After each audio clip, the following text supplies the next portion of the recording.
Bonjour à toutes et à tous et bienvenue sur le plateau de l'entretien de la matinale. Un programme pour la lutte contre la mendicité et le vagabondage, c'est ce que vient de mettre en place la wilaya de Rabat en coordination avec l'Initiative nationale pour le développement humain, l'INDH. Un numéro vert a ainsi été mis en place pour alerter sur les cas de vagabondage, mais d'autres dispositifs sont également prévus. Pour nous parler de ce programme et nous parler de ces dispositifs, nous recevons ce matin sur notre plateau M. Saad Ben Barek. Vous êtes le président du conseil préfectoral de la ville de Rabat. Merci M. Ben Barek d'être avec nous. Merci de nous avoir accueillis dans votre émission. Alors, juste avant de parler du dispositif qui est mis en place, un petit mot sur le cadre, le contexte dans lequel ce programme a été élaboré. Est-ce qu'il répond à une stratégie pour la ville et pour la région de Rabat? Bien sûr, c'est une stratégie. Ce programme-là, c'est une stratégie qui est élaboré par le conseil, par la préfecture de Rabat et la wilaya de Rabat, en tête M. Louali. Et c'est un programme de la préfecture, de la capitale de Rabat, et en concertation avec un programme régional, qui a pour but de lutter contre la précarité et la mendicité. Et c'est une stratégie qui s'inscrit sur 4 ans, de 2016 à 2020. Oui, c'est bon pour nous, pour la préfecture de Rabat. On a un programme de développement préfectoral qu'on vient d'approuver au conseil de la préfecture pour une durée de 2016-2021. Est-ce que c'est la première initiative du genre sur le plan local? On se souvient qu'il y avait eu une initiative en 2007, mais sur le plan national, pour lutter justement contre la mendicité. Mais est-ce que sur le plan régional, c'est la première fois qu'on... Non, cette initiative pour Rabat, c'est pas récente. Elle est depuis le lancement de l'initiative nationale de développement humain par Sa Majesté le Roi, que Dieu le protège, aussi avec la fondation, avec les efforts déployés par la fondation Mohamed V pour la solidarité. Aussi il y a des programmes aussi avec la société Rabat Aménagement, et tous ces programmes convergent vers la lutte contre l'exclusion et la précarité Alors, est-ce qu'on a des chiffres, des statistiques sur le nombre de mendiants ou de personnes vagabondes ou de SDF pour la ville de Rabat? Oui, on a des statistiques de 2004 et on a des statistiques de 2014. Ces statistiques, nous avons pris par le Haut Commissariat des plans. Alors, pour Rabat, c'est... en 2004, il y avait le taux de pauvreté, il était à 2,38%. Mais en 2014, ce taux-là a baissé et il est à 0,9%. Pour le taux de la vulnérabilité, aussi, il a été en 2004 de 5,21%. Aujourd'hui, il est à 4,9%. Peut-être qu'il y a une stagnation pour le phénomène de vulnérabilité. Alors, pour les statistiques récentes de ce mois-là, ou bien il y a une statistique qui était... il y a un échantillonnage, c'est depuis le 23 décembre jusqu'à le 16 ou bien le 15 janvier. On a ramené 323 cas. Et ces 323 cas, il y a 27%, ce sont des concitoyens de Rabat. Et le reste, c'est les 73% sont des personnes hors Rabat. Donc en fait, c'est une minorité finalement des locaux en fait qui sont dans cette situation de vulnérabilité et de mendicité. Oui, oui. Par rapport aux autres villes, c'est vraiment une minorité. Alors, venons-en maintenant au dispositif de ce programme. Commençons par ce numéro vert qui a été mis en place. Alors, depuis quand il a été mis en place et puis concrètement, comment il va fonctionner? Qui reçoit les appels et à quel type d'intervention cela donne lieu? Ce numéro vert, c'est le 08 400202. C'est un numéro qu'on a doté le centre Mohammedia pour... c'est un centre pour le... pour l'accueil? C'est le centre social de Mohammedia. Qui est ici à Rabat. Oui. Juste pour qu'il n'y ait pas de confusion avec la ville de Mohammedia voisine. Non. Le centre Mohammedia, c'est un centre qui est au sein de l'ancien Médina de Rabat. Voilà. C'est juste pour qu'on n'y ait pas de confusion. Non, il n'y a pas de problème.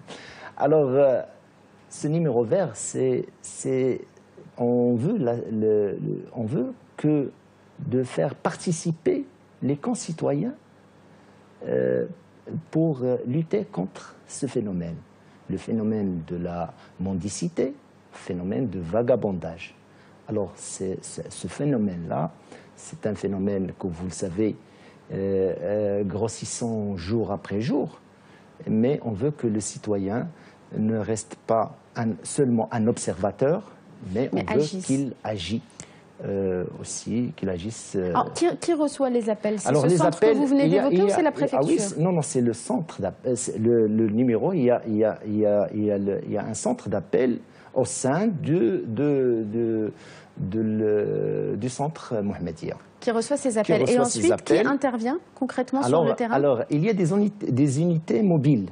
Il y a des unités mobiles dotées avec des assistants sociaux et qui sillonnent la ville de Rabat. On a plusieurs unités et ces unités, quand il y a un appel ou quoi, ils se déplacent vers la personne qui est dans le besoin de... Alors, pour nous, on a dans ce centre-là, on ramène ces gens-là. Mais ces gens-là, ces personnes, on a toujours un problème pour les vagabonds et pour les mendiants. Parce que on peut traiter facilement les vagabonds, mais la mendicité, c'est là où il y a la complication. Alors, pourquoi c'est plus compliqué? C'est plus compliqué parce que les mendiants, on peut dire que les mendiants, on peut les partager à plusieurs catégories. Les mendiants habituels, c'est des gens qui ont habitué au gain facile. Il y a aussi les mendiants maladifs, c'est des gens qui ont déjà leurs biens et aussi ils font de la mendicité. Il y a aussi les mendiants qui sont un réseau, qui font partie d'un réseau professionnel qui use les enfants, qui use les non-voyants, qui use qui utilisent des personnes affaiblies. Et ça, on trouve beaucoup à la ville de Rabat ce genre, cette troisième catégorie de... Alors, une fois qu'ils sont emmenés dans le centre, quels sont les dispositifs mis en place? Est-ce qu'il y a par exemple des processus de réintégration dans leur famille d'origine? Bien sûr. C'est pour quand on ramène ces personnes, alors on leur offre une palette de prestations sociales préliminaires. C'est normal. Alors, ils prennent leur bain, ils se douchent avec de l'eau chaude et ils reçoivent aussi des soins médicaux. Aussi, ils mangent. Il y a aussi, on leur donne des vêtements. Ça dépend de la saison. C'est adapté à la saison. Et après, il y a l'assistance sociale qui fait son enquête sociale. Alors pour l'enquête sociale, il y a 3 ou bien 4 approches. Alors, soit après l'enquête sociale, on voit qu'il y a une démarche qu'on peut le faire, c'est la réinsertion familiale. Et ça, on a réussi à réintégrer ou bien des personnes dans leur famille. Il y a aussi, s'il y a une impossibilité de les intégrer ou de les réintégrer dans leur famille, il y a l'intégration institutionnelle. Il y a des centres. S'il y a une femme âgée, on a des centres pour les personnes âgées. S'ils sont des enfants, il y a des centres pour les enfants. S'ils sont malades, parce qu'on trouve parfois des malades mentaux, il y a le traitement le traitement, et l'accompagnement de ces gens-là dans les dispensaires, dans les hôpitaux psychiatriques. Alors, il y a la troisième approche qui propose l'assistance sociale, c'est l'insertion socio-économique. Alors, c'est l'insertion dans le cadre de l'INDH. Oui, de l'initiative pour le développement humain. Oui, c'est dans le cadre des AGR, c'est les activités génératrices de revenus. Et la quatrième démarche? La quatrième démarche, c'est qu'il y a parfois on est devant des situations, malgré ces gens-là, ou bien ces personnes, on les reçoit, on leur offre la palette des prestations, mais après on trouve que ces gens-là, ce sont des récidivistes, des professionnels. Et là, c'est le volet judiciaire. Il y a un volet judiciaire qui est aussi prévu. C'est ça l'approche, la quatrième approche.